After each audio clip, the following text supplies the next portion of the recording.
Welcome to this week's 52 Circles, and our prompt is dye, and I'm going to use a technique called ice dyeing. So you'll need some ice cubes, some fabric dye, a sieve or colander and a bowl to catch the liquid in. Start by wetting your fabric because that will increase the absorption.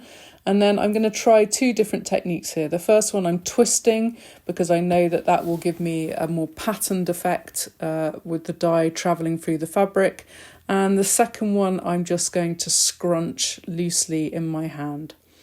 So I start by putting the sieve over the bowl to catch the ice cubes as they melt. And then I cover those with a good kind of mound of ice cubes and then sprinkle fabric dye over the top. So I'm just using a Dylon cold water dye.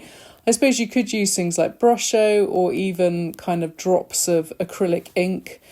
And then as the ice slowly melts, the dye kind of seeps through the fabric, but not in a kind of even way. So once you unwrap it, you'll see that you get a really mottled kind of effect. And sometimes that leads to some really interesting results that can be quite subtle and nuanced and lead to some interesting pieces of work. So here's the twisted one, and you can see that's given a kind of pattern to the fabric. I just dried those off on the ironing board just quickly so that you can see the effects. And then here are my finished samples. So using ice dyeing, and I look forward to seeing your results. Have a good week.